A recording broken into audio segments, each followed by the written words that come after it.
Hello, my little friend. It's your old buddy, Uncle Peter. Today, we are going to read a story together.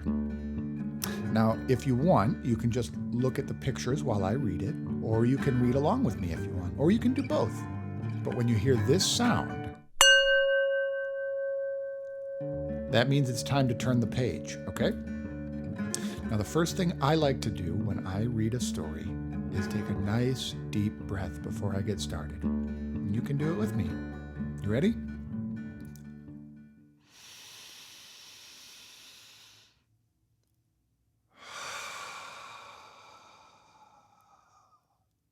Here we go.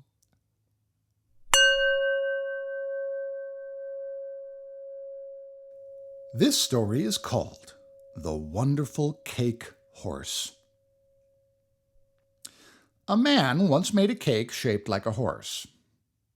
That night, a shooting star flew over the house, and a spark happened to fall on the cake horse. Well, the cake horse lay there for a few moments. Then it gave a snort. Then it whinnied, scrambled to its legs, and shook its mane of white icing, and stood there in the moonlight, gazing around at the world. The man, who was asleep in bed, heard the noise and looked out of the window, and saw his cake horse running around the garden, bucking and snorting, just as if it had been a real wild horse. "Hey, cake horse!" cried the man. "What are you doing?"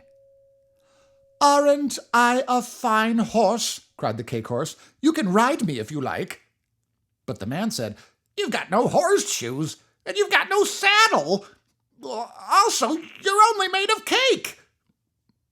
Well, the cake horse snorted and bucked and kicked the air and galloped across the garden and leapt clean over the gate and disappeared into the night.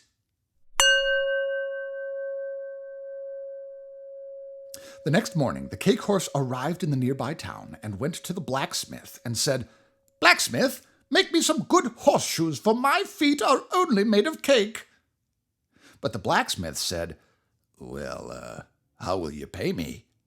And the cake horse answered, "If you make me some horseshoes, I'll be your friend." But the blacksmith shook his head. "Well, I don't need friends like that." So the cake horse galloped off to the saddler, and he said, "Oh, saddler, make me a saddle of the best leather, one that will go with my icing sugar mane." But the saddler said, "If I make you a saddle, how will you pay me?" "I'll be your friend," said the cake horse. "Well, I don't need friends like that," said the saddler, and shook his head. Well, the cake horse snorted and bucked and kicked its legs in the air and said, "Why doesn't anyone want to be my friend? I know, I'll go and join the wild horses." And he galloped out of the town and off to the moors where the wild horses roam. But when he saw the other wild horses, they were all so big and wild that he was afraid they would just trample him to crumbs without even noticing he was there. Just then he came upon a mouse who was groaning to himself under a stone. "Well, what's the matter with you?" asked the cake horse. "Oh," said the mouse, "I ran away from my home in the town, and I came up here where there's nothing to eat, and now I'm dying of hunger and too weak to get back." Well, the cake horse felt very sorry for the mouse, so it said, "Well, here you are. You can nibble a bit of me if you like, for I'm made of cake." "Oh, that's most kind of you," said the mouse.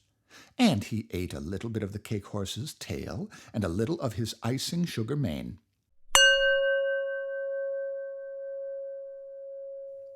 "Oh, thank you. Now I feel much better." Then the cake horse said, "If only I had a saddle and some horseshoes, I could carry you back to the town."